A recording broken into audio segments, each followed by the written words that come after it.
My name is Kimberlee Freeman. I'm the founder of KMF Enterprises. I'm so pleased today to be honored to interview a very good friend and colleague of mine in the industry, Jesse Bobrowski of Calvert Home Mortgage. So thank you for joining me today, Jesse. Jesse will be speaking about real estate investing. There's been such a difficult landscape in 2023 and the tail end of 2022, and how he's been able to, with his niche product at Calvert, help agents, brokers, and real estate investors have a record year in a very difficult space. So Jesse, if you want to give yourself and the audience a brief introduction on yourself, and then I have a few questions that are key that people are curious about. Absolutely, Kim. Thanks for having me today, and looking forward to providing our listeners hopefully some good knowledge to help them in their businesses. Yeah, like you said, I'm Jesse Bobrowski from Calvert Home Mortgage Investment Corporation. With our company, I am the Vice President of Business Development, and our company is a mortgage investment corporation. Our niche lending space is supporting Canadians with short-term mortgage needs. And a big part of that is supporting real estate investors who are buy, renovating, and selling residential properties, or who are buy, renovating, renting, and refinancing residential properties. Is it true that you have no appraisal requirements at Calvert? We do have appraisal requirements, but we do them ourselves. So we take the burden off of the borrower in terms of the cost and turnaround times, and we have professional appraisers who we have hired and who work for us and who are able to perform appraisals at no cost and at extremely quick turnarounds. For example, we have some borrowers who, if they need funding tomorrow, we can literally appraise their property today and do a funding tomorrow. That would be very beneficial for bridge financing needs. I'm sure you see a lot of those scenarios. Yeah, we do see a lot of them, and I think particularly it's an opportunity for us to better educate the market on how we can support those quick bridge funding, certainly. But they are currently a decent amount of our business. We'd love for them to be more. You know what I love about your product? I know you've been around. Am I correct? 1974. Your head office is in Calgary, Alberta. Yeah, we're based out of Calgary, and when we were first founded, we were actually founded as a mortgage brokerage. But since 1981, we've been operating as a mortgage investment corporation based out of Calgary. Today, we're operating throughout Alberta and Ontario. Again, with the main goal of short-term financing. And to us, short-term financing is really anything that there's an exit strategy in place. Sometimes that exit strategy is a sale or a refinance that takes place in a week. Sometimes the plan may take longer, like a debt consolidation deal that could take up to a year or two to repair credit and get us paid out with a more conventional long-term option. Yeah, credit's really important. When you look at the bureau, there's many times that if you understand the purge dates, of course, for exits for any type of scenario, client or lender, there are purge dates for Equifax or TransUnion, where you can even see this was supposed to fall off, and you can also help the client restore their credit. So really important on that, especially with the short-term financing.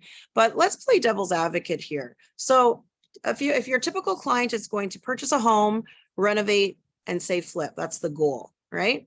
So You really want to focus on people who are doing this for a living, perhaps who want to get into the real estate market, flippers, contractors. I'm going to play devil's advocate. Oh, and by the way, I have been following you through the change 2020, 2021, 22, as you've been emerging into the Ontario space. And when the rates started to rise, we all noticed a shift in market correction, okay, and inflation, of course. And many of the lenders out there make drastic changes to their program. One thing I do like about Calvert is you weren't panicking. You never panicked. You never made huge changes. You adjusted and used common sense throughout, but it was still typically your same niche, consistent. I really, really like that. But let's play devil's advocate for you. I think that human emotion is predictable. Let's call out the pink elephant in the room. If you're going to sell a house, I think the issue is not renovating and purchasing. I think the issue is now people see higher rates, and how are they going to sell that house? How would you explain the fears of people and eliminate and calm people down on that particular exit strategy? Yeah, certainly. So as it relates to the psychology, it really comes down to analyzing what the numbers are. So, where we're supporting borrowers today that are flipping houses, it's a lot better environment than it was literally 1 year ago today. 1 year ago today, we were in a market that had really just begun the downturn in Ontario, and that downturn was very quick. Like the bulk of the value lost, and I'm going to call it 20%, was lost within 6 months. Over the last 3 months, what we've seen is in most markets, they've stabilized in terms of we're not seeing price depreciation. And actually, in most markets, we're seeing slight increases. A lot of that is due to very, very low supply. But going back to where the risk lies when people are trying to sell their properties, the people that were at most risk are those that bought a year ago and that went to the market 6 months later in a market that was literally down 20%. Our best results were when there was still enough profit baked in. And typically with the lending that we're doing, where we're analyzing the borrower's success first and foremost, and success is how much profit they're going to make. In most instances, the 20% drop didn't completely wipe out profit for them. So they were fortunate where, yes, they made a lot less money than they were anticipating, but they still made some money. Now, of course, there were a lot more clients that made no money, and there are a lot more clients that lost money. But regardless, what we've seen in 40 years of doing this, and now keep in mind, we have been doing this business for 40 years, predominantly in Alberta, where you see, where we've seen consistent rises and falls in the market. So we have really good data supporting what good decisions should look like. And usually your first loss is your best loss.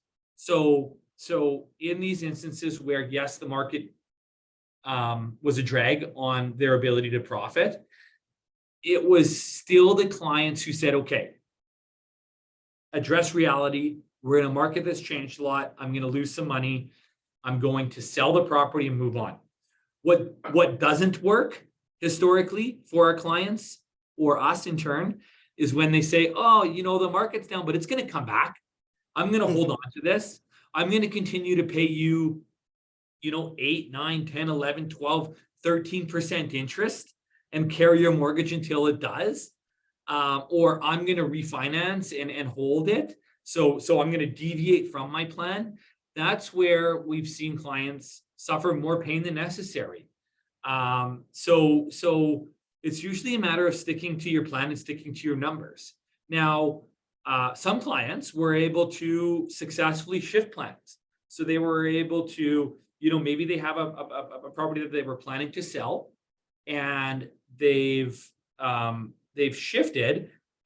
They've maybe built an up-down duplex type deal. They've rented it out. It's cash flowing, and refinanced it. That's great. That shift in plan can work, but those are few and far between where it truly works. A lot of times what happens is these clients go into speculation mode and they hold it waiting for the market to come back. Typically that's not a wise plan, and typically that only compounds what is already not the best situation. Now, what has been great in Ontario is luckily most of our clients had made so much money in real estate heading up to this drop that, Right. a loss didn't wipe them out. A loss wasn't unexpected. You're not always, when investing, when doing business, you're not always going to make profitable decisions, and it's part of investing. It's part of doing business. So those borrowers, those real estate investor professionals that understand that have been our most successful. I think you also have to look at data. Everyone needs to talk, or let's say they're working with a realtor, take a look at what price points are being sold within, let's say, 60 days. For example, in Niagara Falls, Ontario, anything between 600,000 and 800,000 typically sell on an average of 44 days. And that was a few months ago during the heat of things still. So now as things have leveled off, if you take a look at price points and comparable sales, that will also alleviate some of that nervousness, I believe, for exiting. The other thing I was going to mention too is we are in a shortage in Ontario. There's a housing shortage. When you have a housing shortage, you can put as many rules in place as you want or raise interest rates, which they're not very high anyways, because this was a low rate about over 10 years ago. That was like a record low. Okay. People are still going to buy houses. You're shifting the buyers.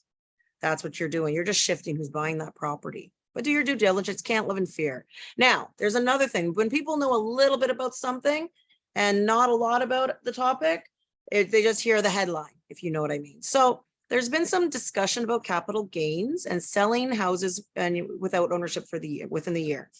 So can you speak to that piece to alleviate some concern there? Like, to me, a raise, you get taxed more, you're still making more money, right? Yeah, so I believe, Kim, you're referring to, I guess what the headlines have been is called the anti-flipping tax. And really the headline is misleading because it's nothing new. What the CRA has done is just provided better guidance around what is eligible and what is not eligible for capital gains. So prior to this new guidance, the rule of thumb was you had to prove reasonability that you were living in the house in order to consider it a personal residence, and in turn, in order for it to be not eligible for capital gains tax. All that has happened here is the government has said no. You not only have to prove you've lived in it, and that it is your personal residence, but you have to live in it for 1 year. So really, it's just better guidance on what was already a rule.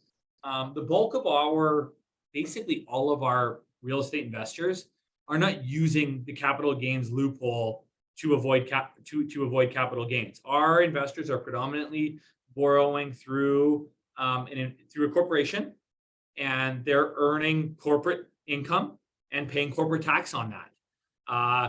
We weren't and never have been interested in supporting people who are avoiding capital gains tax by hypothetically living in a property. So for the bulk of real estate investors, this hasn't been a deterrent. I think if anything, it's kind of from the public's perception, for people that were maybe loosely on the fence and didn't choose to read into what it actually was, it may have deterred them. But for the most part, people who are interested in investing in real estate really understand the implications of the tax, and it hasn't caused any issues. But it's definitely been nice in that us as taxpayers now have clear guidance on what is and is not capital gains eligible. Beautiful. Okay. So if you weren't doing this for a living and you want to get into this market, what's your advice on how to get into real estate investing? Well, certainly, like any type of investing or business, if you want to be successful, you have to own your success. And owning your success to me means understanding what you're doing. You mentioned understanding the data. That's critical. So firstly, what method do you plan to invest in real estate? There's everything from passive investing in a publicly traded REIT, all the way to, developing land. And those things require different skill sets, different knowledge bases, different capital requirements to do. The people that we support in real estate investing are clients who are building housing stock out of already existing housing stock that is underutilized. So our clients are buying properties that are run down, that haven't been renovated, that maybe can be duplexed or triplexed, that are one unit. So that they're picking up that underserved, underutilized housing product, renovating it, and then either selling it or renting it and refinancing it. Those are the people that we support. So if you're interested in doing that, it's important that you have a few key skill sets, which is either understanding trades or being a tradesperson yourself, because you're going to have to manage construction. You're going to have to build a budget, and you're going to have to execute. You're going to want to have knowledge of the residential real estate market that you're participating in. So again, understanding, okay, what do you want to buy and why? Is it a single family house in Barrie that's at the mid to lower half of the market because there's not much supply there and it should sell quickly? Is it a fourplex in Kitchener? Like you need to be an expert in that market in which you're participating in. And luckily there's a ton of data on it. Luckily there's a ton of great experts who would love to help you, realtors, mortgage brokers, appraisers. So again, you're gonna have to manage trades. You're gonna have to understand the real estate market and the ability to run your numbers, and you're gonna have to have some capital. So for us, our product really reduces the barrier to entry as it relates to capital, in that we'll lend to borrowers with as little as $20,000 down, provided, again, most importantly, that they're going to be successful in their project. So when we say success, our underwriters are going to understand the borrower's plan, understand the borrower's experience, make sure that they're going to be able to execute and that their numbers are right. So 20 grand down, they're going to have the capital to do the renovations, and then they're going to have the capital to service the debt during our mortgage. So 3 big things you need to work with us and to be successful at investing in flips or burrs are an understanding of renovations and renovation budgets and project management, capital, and an understanding of the real estate market. So that's really how you would get into it from the standpoint of flipping or burring a project. The financing, I guess, if you can borrow, they can blanket their own piece of real estate, or if they have equity in their properties, then I understand you have a very strong team there that would educational seminars that walk them through if they're newer to real estate investing. Yeah, absolutely. Like, not only do we have a ton of content on tips and tricks on how to value properties, on walking them through literally how to analyze a property. We have all of that on our website, and we'd love for those who are listening to this to go to the website for that. But any questions, we're super accessible too. Like, not only do we have all this content, but if you're interested, we have a team of underwriters and underwriter success associates. And even like our marketing and business development people are real estate investors.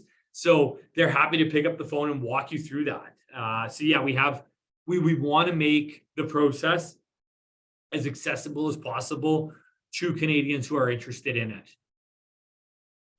Could you touch on your locations, your minimum population, or your preferred areas right now?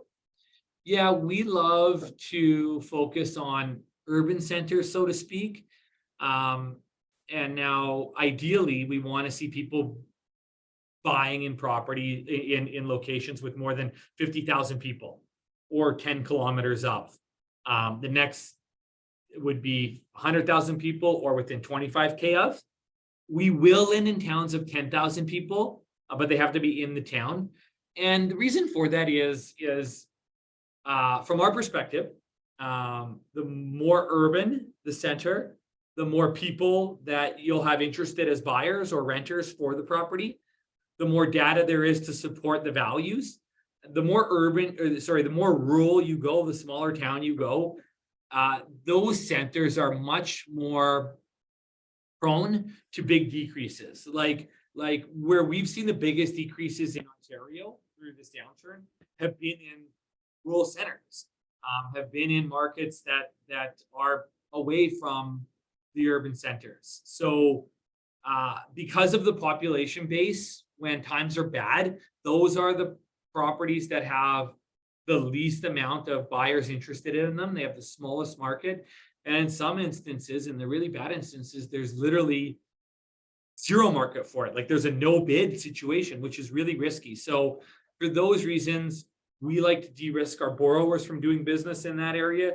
And selfishly, we want to de-risk ourselves from doing business in those areas. It's fantastic. So really I think that you really are well-rounded as a whole, from team to process, to your niche, to your knowledge. So if you were a mortgage agent looking to fill their business for the year with one piece, imagine you found 3 clients that do this for a living, or they want to do it more than once. I believe it's one application is good for the whole year. And if that person conducts 3 flips, all right, transactions, that's 9 more units to hit a record year with very minimal effort. That's pretty sweet. Yeah, you're exactly right, Kim. Like where we've seen a ton of success with brokers is just that, where they understand our product enough to put it in front of real estate investors. Yeah, nine would be ideal. Nine is let's say right now our average deal amount in Ontario is 500 grand. So 9 deals, that's 4.5 mil that you're adding to your book of business. Our fee is 2% and we split that with the broker. So now that's, 1% on 4.5 mil. You've just earned yourself another 45 grand by simply introducing one niche product to your book. Looking at it even easier, if you just find one client that does 3, that's another 50. You've just earned a $15,000 increase to your compensation by that. So, and what's beautiful about these clients is while it is a niche product and sometimes they can be hard to find, once you have them, they're typically a client for a very long time. A lot of these real estate investors are going to do this for years and years and years. So not only is it an increase to your business today, but it's an increase to your business for many years and in perpetuity. And another thing that we like to do at Calvert is ensure that relationship always stays with the broker. So that relationship, the client can't come to us direct. It's your client for life. So, it's basically what we've seen most successful is client makes an introduction, we do some business, we grow the confidence between the broker and the client, where the client could almost come to the client in some instances just comes to us direct, and we let the broker know, hey, we're working with them, here's what we need. It's half an hour of work for the broker and a nice increase to their business. Beautiful. And what I like also about your product, rates are irrelevant. They're only there for the time that they spend. If they're there for 4 months, it's 1.37 or 1.4% a month. So rates are irrelevant with regards to their project. Yeah, that is for the professionals that we work with, we're a means to accomplishing what they need. Like a lot of banks are going to want to lend on the projects that we lend on. A lot of our competitors don't enjoy. I don't think there's any competitors that really enjoy the lending that we're doing. No. So we're looking to support the borrower. Support for us, rates start at 9.99 today. And depending on how little you want to put down, they go up to 17%. But like you said, on a monthly basis, most of our clients are paying us out within 5 months. Yeah. So typically they're paying us well under 10% for our capital, and they're just looking at it like a line item in their budget. So it's not, most of these clients are not rate sensitive. And if they are, they can put more down and bring our risk down and in turn drive rate down. One more tough question before we go. Have you had any people who've had issues with payments in this turmoil market, and how do you handle anyone that falls into arrears? Yeah, absolutely. We've had payment issues. Again, we're in the business of managing risk. And sometimes, especially when the market turns quickly on our clients, risk is going to increase. The way that we manage that risk when clients are missing payments is firstly to try to work with the clients. It's always in our best interest to work to a solution with the client who we have the loan with. Right. So as long as there's a plan in place to complete the project and sell the project in a reasonable time frame, we're absolutely going to work with our client. Over the last 6 months, sometimes we've had to get really creative. Like sometimes they've brought another partner. Sometimes they've, hey, Calvert, I own this property over here. Could you blanket that and give me more capital and time to work through this? We are always open to working with our client. Where things break down and where it really sucks is when the client's not working with us and we have to move to legal action. So if there's no communication or literally there's no plan, like they've completely run out of money, there's zero other options, they can't complete it, then we have to step in and sell it through power of sale. again, we're always trying to work with the client. But in those rare instances, like for example, over the last year, we've lent on 900 properties. Wow. To date, through this downturn, we've had the self-buy through power of sale. And, we've lost a few $100,000 on that. So we've been blessed in that we've been able to protect our risk. We've been able to minimize the risk for our clients. Our clients, for the most part, have been profitable through this. But of course, there's going to be those rare instances in ours, less than 1%, where we're going to have to move to the worst solution, which is our clients and us lose money. Yeah, people have to understand where and how you get to that point. It is not okay for a broker or client to think that it's all right for you as the lender to be chasing for a conversation, to have crickets, right? To land on crickets. And then at the 11th hour of the detrimental 90 days, for them to call and ask for a favor. Where was the communication? Open communication is important. Yeah, it's like, and we think that we're real. Like we at the beginning of the loan, we build a relationship with the client, right? We talk to the client, we understand what the plan is. And typically by building that early, that allows us to work through difficulties.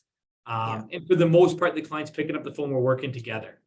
But every now and then life happens, their fear creeps in and they avoid contact. And yeah, when all we ask is that we work with our clients, and when there's not an opportunity to work with our clients, we have to do what we think is best to manage risk. And usually that's... Well, I've done my best to try and find something wrong with you and your company, and I failed. So on the last note, is there anything else that you can say about yourself, the company, or the team that makes you different in an ever-changing mortgage landscape? Certainly what makes us different is what we've already talked about. I don't think we've really focused on the client experience that we provide. Like, we have a team of very experienced expert underwriters who are not only underwriters, but business development experts. So they're working with you, the broker. They're going above and beyond. They are the decision maker. They're going to be the one that, from the broker standpoint, if you have ideas on how we could better support you for business development or working with your clients, we're open to that. So they're not just sitting there underwriting your deal. They want to go above and beyond to support you and your business. I think that's something really unique. And then we hinted on the turnaround time, but we can turn around deals literally today. And I know most lenders say that, but also it's a matter of funding the deals. So in Ontario, we can fund a deal tomorrow. We have lawyers that we work with on our side that can turn documents around today to your lawyer. And that's something really unique. And that's something that we have built a lot of process around and take a lot of pride in. So beyond that, I think those are the real key takeaways that I hope that brokers and borrowers take from this conversation. So for a broker to contact you and your team for a formal presentation and to get a real hands-on tutorial on your flip analyzer, which just shows like all the costs involved and what is the client going to net and profit, what a wonderful tool that you allow them to brand it. What's the best way for brokers and agents to contact you? So certainly they can visit our website and contact us through that. Our website is chmic.ca, but also my business development manager, Ryan at chmic.ca. He's always available. He'll set it up. He'll make the experience effortless. Contact me, Jesse at chmic.ca. That's JESSE at chmic.ca. And then we always love a good old fashioned phone call. I'll give our 800 number because we're talking, I think, predominantly to Ontario people. So it's 1-888-752-4642. Ask for Jesse, ask for Ryan, ask for any underwriter, and we'll set you up. We also have a great Instagram. The goal of the Instagram is to educate brokers and borrowers on how to be more profitable with their businesses. You can DM us through there. Those are the easiest ways to get a hold of us, Kim. Beautiful. Amazing. Thank you so much, Jesse. Really appreciate your time. Everyone, you need to learn all you can and contact Calvert. If you don't know them and you are crying about business this year, take a step in the right direction, reach out and learn their product today. Thanks, everyone. Thank you.